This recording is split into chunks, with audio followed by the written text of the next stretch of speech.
Welcome to another episode of Ozfish. Dave here. Let's get some. Well, I'm out Jew fishing again today. I'm on a Jew fishing obsession lately.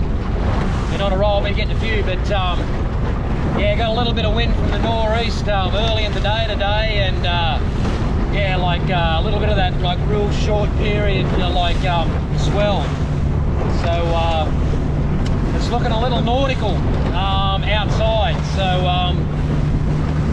I'm just going to push on out and see whether I can actually stand up in the weather in the little boat like this and get some liveys.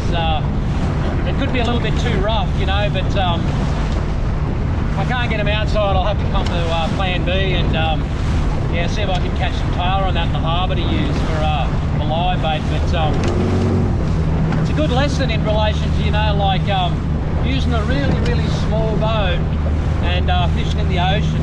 So my tinny's kind of like set up like it's got a lot of weight in it, and weight's one of the keys when you're using a little tiny boat like this. So yeah, like I've got additional weight for the cast platform, and I've got, you know, a floor in the tinny, and what I'm doing is I'm carrying ballast up the bow of the boat. I've got an empty chlorine bottle full of water right up the bow of the boat. You know, I've got fuel in the boat, water in the boat, I've got batteries in the boat.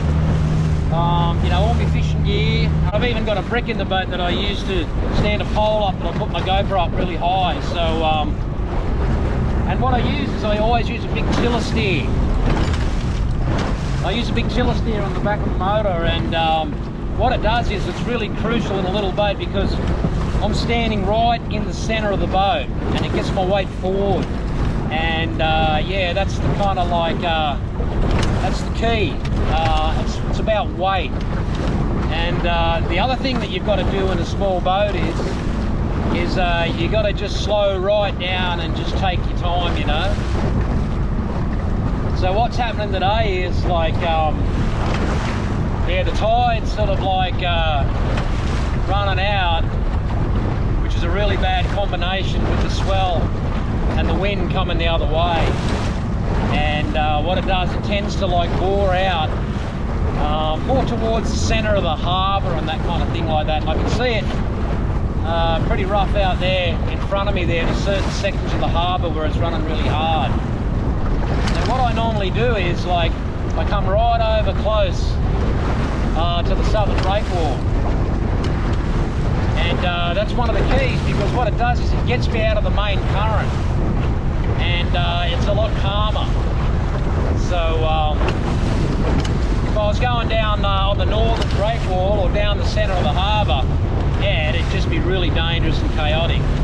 So one of the things I do is, yeah, I hug this southern breakwater to get out of the current.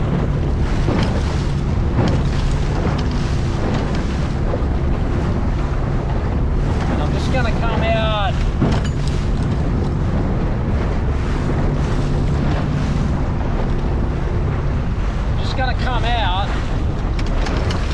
towards the end of the breakwater and just have a look if I can actually fish it and get out. Because yeah, you know, if you're going to fish a little tiny boat, you know, you got to be just a little bit sensible, you know, like, because these little boats, yeah, you can roll them over really easy, particularly in conditions like this where you got a little bit of broken water. So I'll just give a bit of a look as to what it's looking like. And you can see out more where the tug is in the center of the harbour. The current runs really hard there, and the waves like really build up here. But it's way calmer on this side of the harbour. So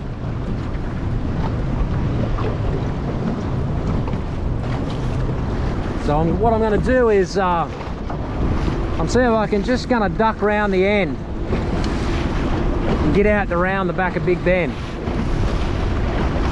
Let's see how I go.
I've been at sea all my life, and I've been fishing since I was a little boy with my dad and my family members, you know, and my father was a pro fisherman. I was a pro fisherman. I've been at sea for years, you know, like working on big boats and that in the ocean. I've surfed all my life. But one of the key things is that, like, I fished with my father for a long time in really small lobster boats, up and down this coast here chasing lobsters in a 15-foot boat, a 25 on the back in horrendous weather, all sorts of conditions. And you can just show that it's experience that pays off, because I'm in a little tiny boat, and all I did then was I used my experience, you know, like, and I came hard onto Nobby's breakwater to stay out of the main current. And then what I did was I wrapped super tight around the end of Nobby's breakwater, just came across the front there, and then now I'm out here. Yeah, it's absolutely totally fishable, and I'm able to get live bait. So yeah, that's what experience gives you, you know, like, and it's one of them days at sea. You like, I can see just a little bit south of me as well, just a massive muttonbirds, you know, working on fish on the surface there. So they're probably like bonito, I'd say, or Watson's Leaping Bonito. There's been a lot of those sort of fish around, you know, lately between here and Merewether. So it's rough like this, you know, like, yeah, they love that wind and that, you know, that swell. It must give them a little bit of cover, you know, when they're hunting the bait fish. But yeah, experience pays off, man. See how I went pretty slow too. That's the key. All right, let's get some bait. Let's get on it.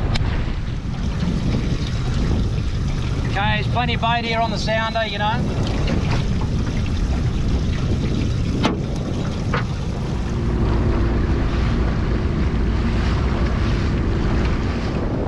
Okay, so yeah, when you're coming back into the harbour, it presents its own challenges in a small boat as well. When you haven't got that bow into the swells, so when you're fishing out here, you've got to be really careful, because I'm on the back of Big Ben, and what it is, there's one big major bommy here, just out on the northeast corner. The swell really jacks up on, so you've got to be really careful of that. And then what gets guys is there's another bommy, real shallow, which comes up to 12 feet, a little bit in from the main bommy, and the waves jack way up on that. And I've seen guys come unstuck on that, you know, like over the years, so you've got to be really careful. So the thing for me in a small boat is I'm just going really slow. And what I do in the small boat is I'm constantly just sort of like tacking across the swell. I'll go one way out to the northeast, I'll just gently tack,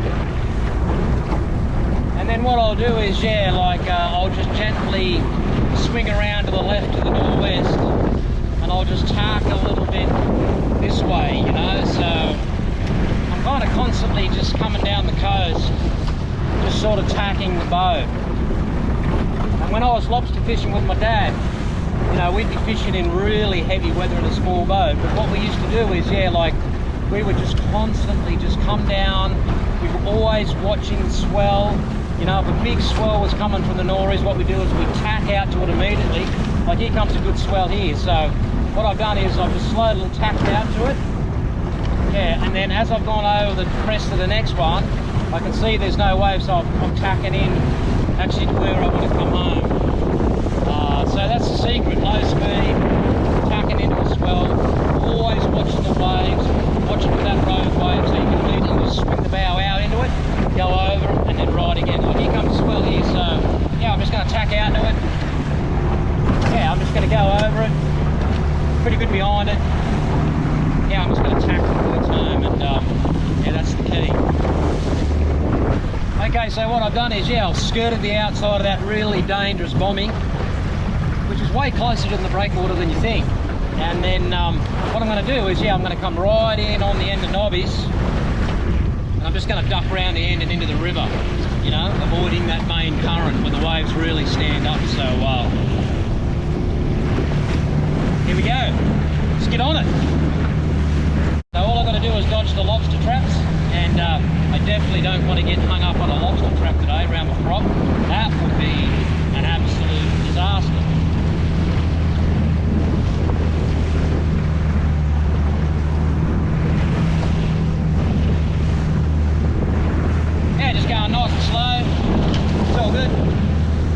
inside the lobster traps.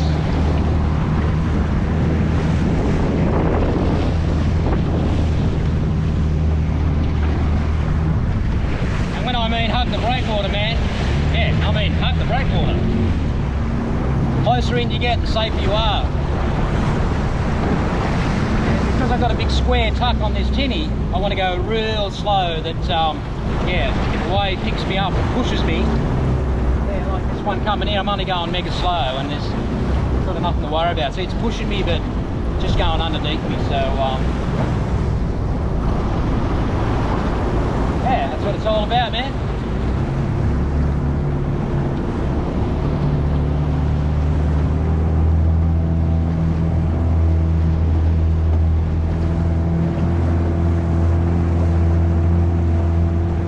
So there we go, successful mission, like little tiny 385 Quintrex Explorer, you know, like tide's running out pretty hard, you know, a little bit of swell and wind from the northeast, marginal conditions, and yeah, I've gone out, got me liveys, and I'm going to go Jew fishing. So yeah, if you're experienced and you're careful, most of all if you know what you're doing and you know your local area, it's amazing what you can do in a little small boat. But if there had been, you know, another 5 to 8 knots of wind on top of that, yeah, I wouldn't have been able to get outside and get lively, so I'd be chasing tail on the river somewhere and doing that. But anyway, man, successful mission. Hope I get a Jew over a metre today, or if I can't get one over a metre, I'd love to get just a couple of Jew, 2 or 3, it'd be absolutely epic. Let's get on it.